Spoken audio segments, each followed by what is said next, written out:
it's Nikki with Explorer Chick again, coming at you Sunday night from Cincinnati, Ohio. We're going to try and do this every week, and so here we go. Let's circle back on some stuff that's going on. We've got the backpacking workshops in Red River Gorge. Pre-registration, we've got one more week left. Go ahead, head over to our homepage, and you'll see the link there. Sign up. That'll get you the exclusive price of $299. Plus, you'll get the 1 week early booking time so you can get the dates that you want. And more about the trips, we're going to give you the tent, the sleeping bag, the sleeping pad, and the backpack, so you don't have to spend the money right out the gates. You'll learn. We're going to have experts leading the trips, and it'll be a good time. What else? Chicks Night Out. New, I announced it last week. For our Cincinnati chicks, we are going to go bouldering at Climb Time in Blue Ash, and you're going to get an Explorer Chick tank top. That's pretty cool if I do say so myself. And cupcakes provided by Julie with Peace, Love, and Cakes. And just a really fun night and hanging out with outdoor adventurous women here in the Cincinnati area. Great night to network and do something a little different on your Friday night. So, why am I broadcasting live tonight? Well, another big announcement, as you can see in the post. Here we grow again. It's no longer just me. I am expanding and surrounding myself with incredibly strong women who are motivating me to create an incredible company for Explorer Chicks. So let me back it up a little bit. Back in the spring, I conceived the idea of doing the backpacking workshops. So I had the idea, the passion to get out there, get women outside, impact women. I knew where I wanted to have it. I wanted to do it in Red River Gorge, but I was missing the crucial piece, and that piece was expertise. I'm not an expert in backpacking. I'll be the first to tell you that. But I needed somebody who was. And the very first person that came to mind was... That was our SNL Weekend Update impersonation. Hopefully it worked a little bit. Lynsey. Hi, Lynsey.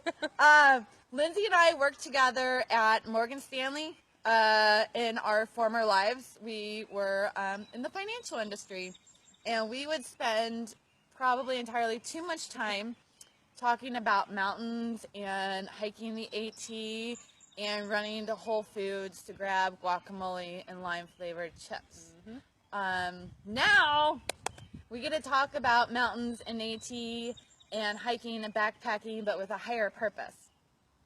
So, I'm going to go ahead and let Lynsey talk more about herself. She'll tell you about her first time hiking, which I love this story because she's come a long way since. A very long way. And it's relatable. So if you've never gone hiking, know that it's totally cool. And you got to start somewhere. So Lynsey, without... You definitely do have to start somewhere. My first hiking experience actually was when I was 12 years old. I remember this experience quite vividly, and it influenced my first trail name. So for those of you who don't know, a big tradition in the backpacking world is getting your trail name. So it's something that uniquely identifies you as, you know, your backpacking person. So when we went hiking, when I was 12 years old, we went and did this big family vacation out west, and we saw Mount Rushmore, we saw the Black Hills in South Dakota, we saw the Badlands, and in the Black Hills, Harney Peak is the highest point in South Dakota. High point. Yes, a high point. So it is the highest point in South Dakota, and there's a fire tower at the top of it where you can get this really gorgeous view of like 6 states or something like that. So we did this hike. It was, I believe, 8 miles round trip or something like that. And I was 12, and I was not in particularly good shape, and was definitely not prepared to do an 8-mile hike 4 miles straight up a mountain. So we get to the top of this mountain. I'm already tired, and there's this gorgeous view up there at the top of this fire tower, and I didn't climb the steps. I didn't climb them. You're just like...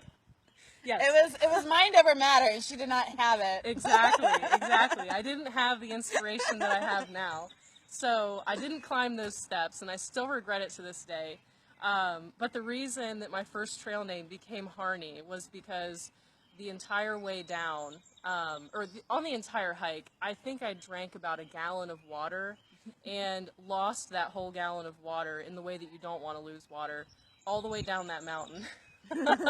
So, yes, it was a horrible experience for me and discouraged me for a really long time. And it wasn't until I was about 19 years old that I went hiking again, like seriously hiking. Wow. Yeah, 7 years I didn't hike because of this horrible experience. Done. Yes. No more. Nope. So, my entire family liked to make fun of me about that, and so when we finally got back out on the trail together, my parents decided that my trail name needed to be Harney because of that, and I went on a backpacking trip with them, and when I was 19 years old, it was my first trip out on the Appalachian Trail. It was in Georgia, and about 2 miles into the trip, I subluxed my knee, which is like dislocating your knee, except it pops back in by itself. It hurts just as much. I did that 2 miles into my hike and had to bail. The rest of my family did the other 4 or 5 days of their hike, and I drove home by myself from Georgia. Aww. So that time, however, I loved the hike so much before I hurt myself that I decided I needed to go back out and do it again. So a couple years later, I went out and did a section hike with my parents, just a 2-day trip in Tennessee, and had so much fun on that trip that I just instantly had an addiction to backpacking. It is one of the most liberating feelings, being able to carry everything that you need on your back to survive for however many days, and just getting through it, seeing the scenes, being in nature, being disconnected. I mean, I don't know about you, but I always have my phone with me. So Mine's yes. being used right now. So I think that all of us can relate to wanting to disconnect every once in a while, and that's one of my favorite parts about backpacking. And being able to survive outside of our homes and our boxes that we live in every day. Absolutely. I mean, that's empowering to just see ya, and Yep. you're all right. It's incredible. Yep, you get through it. You get through it, and you're better for it on the other side. And it took me a couple times to find that out, but I love it. And I've hiked, a couple 100 miles of the Appalachian Trail, done numerous weekend trips elsewhere, and just love it. In fact, I love backpacking so much that when I met my husband, he came on a backpacking trip with me, and he knew that I loved backpacking so much that he actually proposed to me on the Appalachian Trail on a backpacking trip. So that's how much we love backpacking. What? I already knew this story, but that's what you should be doing at home. What? Yeah, it's actually pretty dope, and there were horses. Yes, there were ponies. There were ponies there. So yeah, I just love backpacking, and it was one of my favorite things in the world, and I'm so stoked to be able to be kind of the resident expert here with Explorer Chick, to take a bunch of really cool women out and show them my passion. And teach them to do what you do. Yes. And hopefully not get cool nicknames like Harney, but like Majestic or Yep. Powerhouse. My husband's trail name is Romeo because he proposed to me on the Appalachian Trail. So there are cool trail names. Super cute. Yes. So I guess included with your backpacking workshop is a trail name. Indeed. So I'm going to add that to the list. Yes, we will add that to your list. For sure. I think that's it. Yeah. Anybody live have questions? Nope. All right. Maybe next time. So Lynsey will be with us on the 24th at Bouldering in Blue Ash. So check out the Explore Chick page, and there is information on the event there, and I hope that I'll get to see you there. Absolutely. All right. Happy trails. Mwah!